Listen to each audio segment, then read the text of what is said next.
समविचारी पक्ष आपल्या सोबत जे असतील त्यांना सोबत घेऊन जावं ही भूमिका संभाजी ब्रिगेडची सातत्याने राहिलेली आहे। परंतु ह्याच महाराष्ट्राचं हित जोपासण्यासाठी आम्ही शिवसेना आणि संभाजी ब्रिगेड अशी या महाराष्ट्रामध्ये नवीन समीकरण घेऊन एक नवीन युती करून भविष्यामध्ये वाटचाल करण्याचं निश्चित केलेलं आहे। कारण कुठलीही क्रांती आणि प्रतिक्रांती ही गोष्ट घडत असते, प्रत्येक प्रतिक्रांतीनंतर क्रांती होत असते आणि म्हणून आज क्रांतीची गरज आहे। या देशामध्ये जी काही विषमतावादी व्यवस्था निर्माण झालेली आहे आणि जी काही लोकशाही आणि संविधान धोक्यात आलेले आहे त्याला जर सुरक्षित करायचं असेल, त्याला जर संरक्षण द्यायचं असेल तर पुरोगामी संघटनांनी एकत्र येऊन या पक्षांच्या सहकार्य करावं आणि म्हणून संभाजी ब्रिगेड सारख्या पुरोगामी पक्ष आणि शिवसेना या पुरोगामी पक्षांनी आणि इतर सामाजिक संघटना ज्या कोणी असतील त्यांना सुद्धा आम्ही या पद्धतीने नम्र आवाहन करत असतो की त्यांनी ही लोकशाही आणि संविधान टिकविण्यासाठी सर्व लोकांनी एकत्रित येऊन या पक्षांच्या पाठीशी राहून एक नवी आघाडी उभी करून भविष्यामध्ये राजकीय वाटचाल सुरू करावी असं या प्रसंगी आम्ही ठरवलेलं आहे। आणि भविष्य काळामध्ये संभाजी ब्रिगेड आणि शिवसेना ही युती म्हणून एक या महाराष्ट्रामध्ये काम करेल आणि स्थानिक स्वराज्य संस्थांमधून सर्व निवडणुकांमध्ये आम्ही शिवसेनेसोबत सहभागी राहू।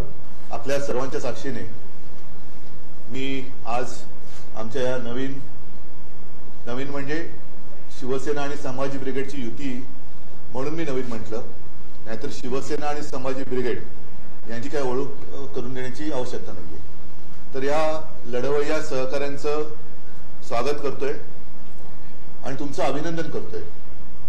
याचं कारण आपण जे म्हणालात की केवळ महाराष्ट्रामध्येच नव्हे तर संपूर्ण देशामध्ये प्रादेशिक अस्मिता चिरडून टाकणं, मारून टाकणं, प्रादेशिक पक्ष इतर पक्ष संपवून टाकणं यालाच लोकशाही मानणारे काही लोक हे आता बेताल बोलायला आणि वागायला लागलेले आहेत। आणि येत्या काही काळामध्येच मी अनेकदा म्हटलेलं आहे की सर्वोच्च न्यायालयामध्ये जो आमचा लढा सुरू आहे, न्यायदेवतेवरती आमचा सगळ्यांचा विश्वास आहे, पण हा जो काही निकाल लागणार आहे, निर्णय होणार आहे तो केवळ शिवसेनेच्या भवितव्याचा असेल असं नाही, तर या देशामध्ये यापुढे लोकशाही राहील का बेबंदशाही राहील हे ठरवणारा तो ऐतिहासिक निकाल असणार आहे। असं त्याच्याबद्दल मी आज जास्त बोलत नाही, पण आपण जो विचार करून सोबत आलेला आहात, गेले महिना 2 महिने अनेक जण जे आपल्या विचाराचे आहेत पण आणि काही हे शिवसेनेच्या विचाराशी जवळपास सुद्धा येणारे नाहीत अशी काही लोक ही स्वतःहून येऊन मला सांगतात की आता संविधान वाचवण्यासाठी आपल्याला एकत्र आलं पाहिजे, प्रादेशिक अस्मिता टिकवण्यासाठी आपल्याला एकत्र आलं पाहिजे। मी स्वागत एवढ्यासाठीच केलं की आपण सगळेजण शिवप्रेमी आहोत, छत्रपती शिवाजी महाराज, छत्रपती संभाजी महाराज, जिजाऊ सगळेच, कारण आपलं रक्त एक आहे।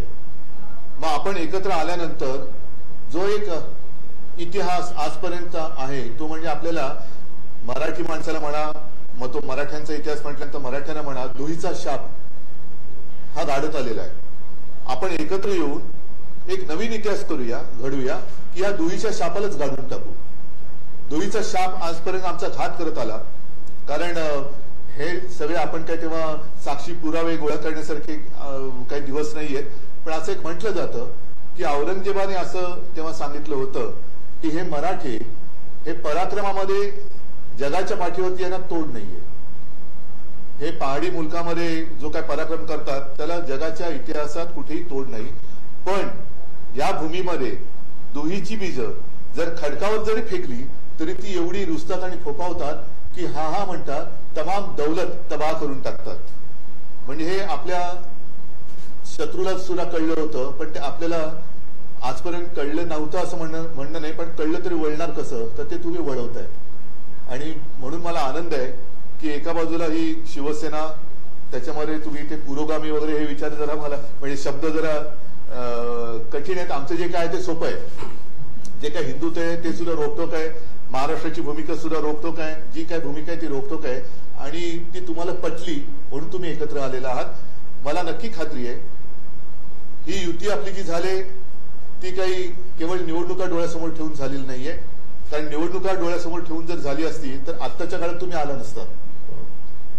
आम्ही सत्तेत होतो म्हणजे अजूनही सत्ता येणारच आहे पुढे, पण काही नसताना तुम्ही सोबत आलेला आहात आणि लढताना जे एकत्र येतात त्याचं शौर्य आणि त्याची साथ ही फार मोलाची असते. म्हणून मी तुमचं सगळ्यांचं मनपूर्वक स्वागत करतोय.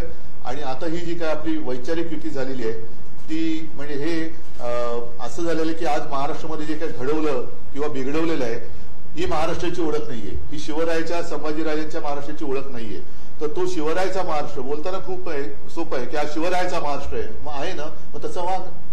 पण ते वागायचं नाही. पण दाखले देताना छत्रपती शिवाजी महाराज आणि छत्रपती संभाजीराजांचे द्यायचे, महाराजांचे द्यायचे.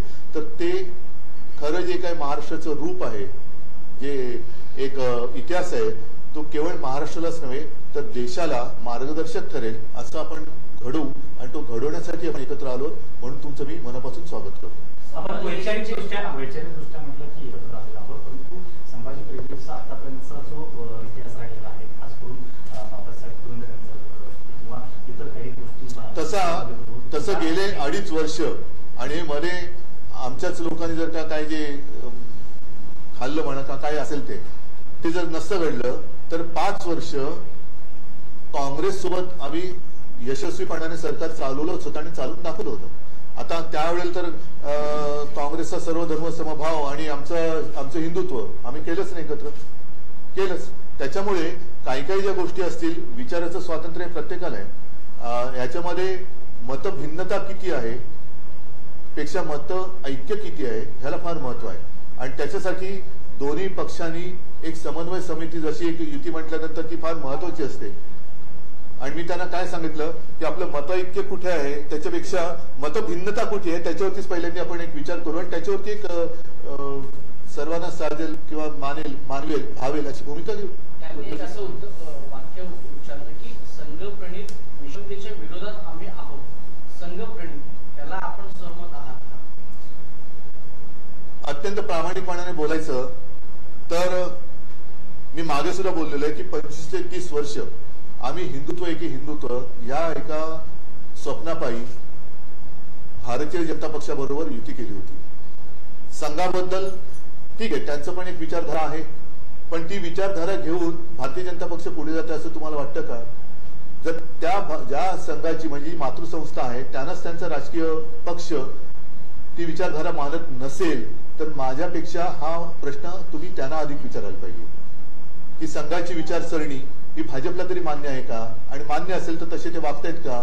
मग ठीक आहे, यांच्या समोरच मी सांगतो, मोहन भागवतांनी गेल्या 2-4 वर्षामध्ये जी काही मतं मांडलेली आहेत त्याच्याप्रमाणे भाजप वागतंय का? त्यांना विचारा ना हा प्रश्न. उद्धवजी, तुम्ही असं म्हणालात की विचारांची युती, पण पुढच्या काळात निवडणुकांच्या समीकरणाच्या दृष्टीनेही काही काय हरकत आहे? काय हरकत आहे? वाटप किंवा बरोबर आहे, पण जर का विचार अधिक मजबूत करायचे असतील तर केवळ वैचारिक युती म्हणजे काय रस्त्यावरती उतरायचं घोषणाबाजी करायची तसं नाहीये. तर मी परत एकदा सांगतो की ज्या एका विचाराने आम्ही भारतीय जनता पक्षावर युती केली होती पण नंतर ती कशी वाहत गेली तुम्हाला माहिती आहे. पण उद्या जर का एक तगडा सहकारी मला मिळालेला आहे आणि जो निवडणुकीमध्ये सुद्धा खांद्याला खांदा लावून काम करू शकत असेल तर का नसेल? पण आधीच महाविकास आघाडीमध्ये 2 मित्र पक्ष आहेत, त्यात हा नवा मित्र पक्ष पहिला एनडीए वाजपेयींनी 28-30 पक्ष किती 30 पेक्षा जास्त पक्ष एकत्र करून केले होते. जयललिता, ममता, समता आम्ही सगळेच होते.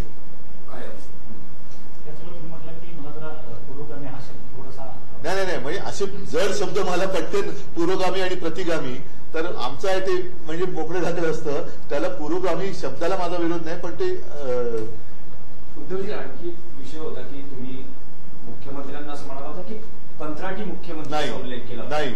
त्यावर एक मिनिट मुख्यमंत्री कोणी असलं तरी त्यांची संदेश यंत्रणा ही पक्की पाहिजे.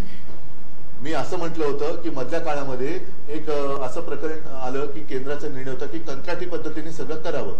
त्याच्यावर मी असं म्हटलं होतं की असं जर असेल तर आपण पंतप्रधान आणि मुख्यमंत्री सुद्धा कंत्राटी पद्धतीने का नेमू नये? टेंडर काढा आणि मुख्यमंत्री आणि पंतप्रधान अपॉइंट करा, असं माझं ते वाक्य आहे. पण त्यावर मुख्यमंत्री त्यांचं संविधान आलं की संघासण्यापेक्षा कंत्राटी मुख्यमंत्री. बरं झालं ते माझ्यापासून दूर गेले, त्याच्यामुळे माझा असंघाशी संघ जो होता तो गेला. तर जाऊ दे, मला त्यांच्याबद्दल बोलायचं नाही. पण त्यांनी त्यांची इतर वेळेला ज्या काही त्यांच्या हेर यंत्रणा कार्यरत असतात तसं आमच्या भाषणाच्या सुद्धा नीट माहिती घेऊन बोलत जावं. आपण उल्लेख केला संभाजी ब्रिगेडची भूमिका आणि आपली हिंदुत्वाची भूमिका. जर मागच्या 2.5 वर्षामध्ये बघितलं तर आपलीच काही लोक ते जाऊ द्या. आज मला त्या विषयात जायचं नाहीये. आज एक चांगला विषय किंवा चांगली घटना महाराष्ट्राच्या दृष्टीने घडते आहे, घडलेली आहे. ती म्हणजे मी परत सांगतो की शिवप्रेमी, संभाजीप्रेमी, जिजाऊप्रेमी असे सगळे कडवट हिंदुत्वनिष्ठ आणि महाराष्ट्राची अस्मिता जपणारे, प्राणप्रिय मानणारे ही सगळी लेकरं एकत्र येत आहेत. त्याचा मला आनंद आहे. पत्रव्यवहार आपला झाला आहे कोणाची? संजय राऊत यांच्याशी काही निरोप किंवा काही, कारण का या पावसाळी अधिवेशनामध्ये आपल्या महाविकास आघाडीकडून एकही शब्द, सगळ्या गोष्टी काही सांगण्यासारख्या नसतात. त्याच्यामुळे त्या वेळेला जे सांगायचं मी सांगतो. राष्ट्रीय पातळीवर सध्या आपण भाजपच्या विरोधात एकत्र मिळत आहोत, परंतु दुसरीकडे काँग्रेसचे गुलाम नबी आझाद मात्र दुसरीकडे भाजपच्या दिशेने आतमध्ये देखील एक मिनिट मला इतर कोणत्याही विषयावरती आज भाष्य करायचं नाही. मला परत एकदा मी सांगेन किंवा पुन्हा सांगेन की मराठी माणसाला जो एक धुळीचा शाप आहे तो गाडण्याची आम्ही सुरुवात केलेली आहे. त्याच्यामुळे मी या लढवय्या सहकार्याचं स्वागत करतो आणि लवकरच तुम्हाला आमच्या वाटचालीची पुढची दिशा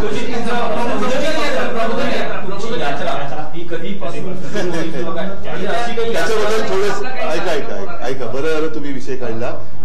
कारण माझी यात्रा म्हणा, दौरा म्हणा, आता मी महाराष्ट्रात फिरणार म्हणजे माझ्या घरातच फिरणार आहे.